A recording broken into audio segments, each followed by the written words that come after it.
Erin O'Toole told Global News yesterday that you need to moderate your position on culture war issues in order to compete with the Prime Minister.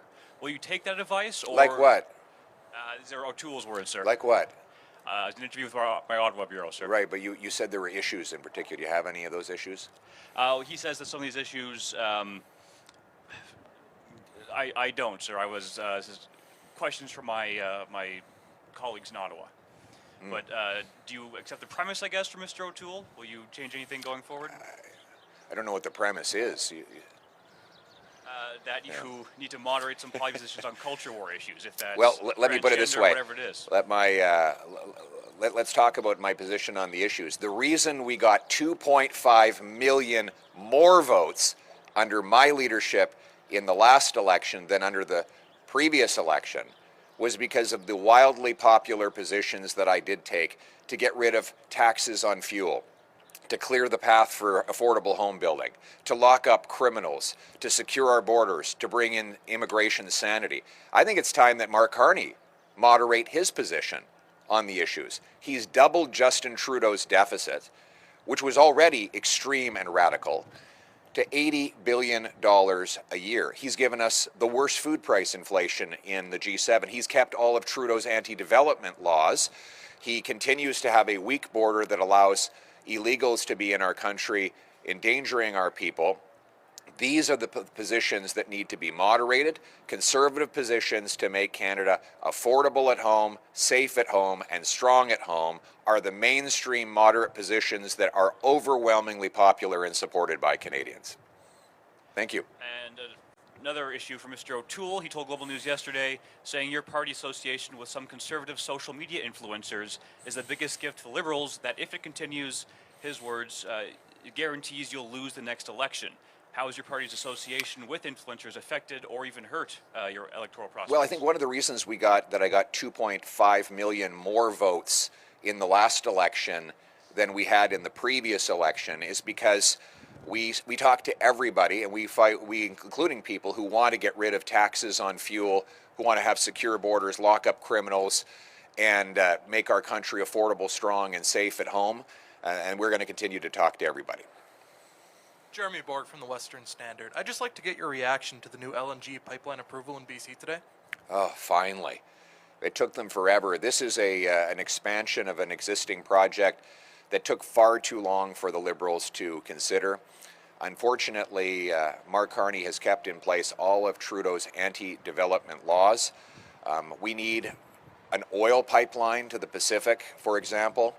It's now been a year, and the promised pipeline to the Pacific for oil has no permit, no path, no investor, no builder, no start point, no end point, no starting date, no ending date.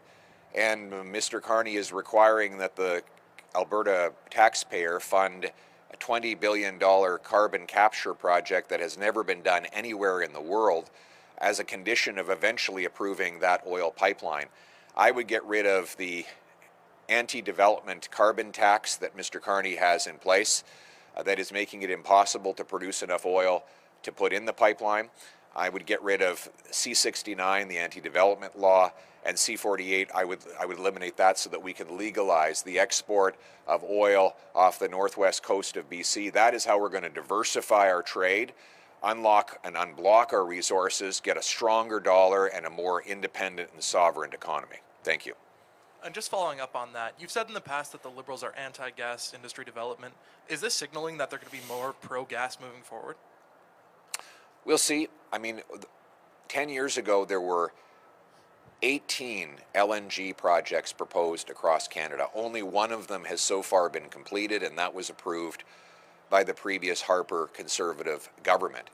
So there have been lots of announcements, lots of press releases, lots of news coverage about bureaucratic busy work, but not a lot of results. So it's time to turn the illusions into reality. Ultimately, we need to do is get the federal government out of the way, because these projects are wildly profitable. They pay for themselves. They do not need government assistance. What they need is the government to get out of the way and let the builders build, the investors invest, and our energy to reach the world. Hi, Scarlett Grace with Rebel News. There still haven't been any arrests made for any of the synagogues shot at last month in Toronto, nor for the U.S. consulate. Do you think the RCMP and CSIS are taking this seriously enough? No, I mean, there have been rampant terrorist attacks on the Jewish community and on, frankly, people of faith across this country. I think there's something now like 200 church burnings that have happened. And where are the arrests? Why aren't people being locked up for this violence and terrorism on our streets? It is almost as though they're not taking it seriously. We need a real plan to lock up terrorists. Those who are not citizens or permanent residents need to be deported from our country. We need to restore the safety and the tranquility that we used to take for granted here in Canada. And the Liberals haven't done much to deport alleged Islamic Revolutionary Guard Corps IRGC-linked officials. What would you do differently to get deportations done quickly and accurately? It shouldn't be hard. Many of these IRGC terrorists are here as visitors. They have no permanent status in this country. Members of the community spot these terrorists in gyms and in other public settings. They live in fancy mansions in the Greater Toronto and Greater Vancouver area, and yet somehow, even though everyday Canadians of Persian descent are able to identify where these terrorists live, somehow our own law enforcement can't find a way to do that. They should find them, arrest them, and deport them so that our Persian, our Jewish, and all other communities can enjoy peace and tranquility in this country. Thank you. Rami Waters, Oxygen Media. Despite of the painful realities that you just mentioned on the economy and how it is not growing in the right way, and no light at the end of the tunnel for the US-Canada negotiations, the recent polls shows that Canadians still in favor of Mr. Carney and the Liberal Party. My question is why?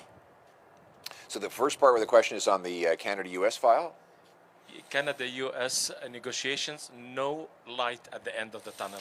Still they in favor and support him. Well, nobody can tell anybody what Mr. Carney's position is. He says on Sunday that trade between Canada and the US is our weakness, and then he says yesterday that he believes that Canada and the US are stronger together. He said that we're in a permanent rupture with the US a few weeks back, and then his ambassador said yesterday that we need more economic integration. So it's not just that we don't know Mr. Carney's strategy, we don't even know his goal. From day to day, he contradicts himself wildly and recklessly, and either he's doing it because he has no idea what his plan is, or because he's using sensational language to distract from the higher cost crime and corruption that his own government has enabled here at home. I would like the Prime Minister to get back to the focus, which is that we need to have solid trade and a strong tariff-free relationship with the biggest customer in the world on whom we depend for 2.6 million jobs. And that is what I've put forward as a plan. I have a very detailed plan to build up our leverage and use that leverage to regain tariff-free access with our biggest customer to save those 2.6 million jobs so that the steel workers, auto workers, lumber workers, aluminum workers can go home to their children at night and say, we have an income, we can pay our mortgage, you can play hockey this year, and we can have a nice family vacation.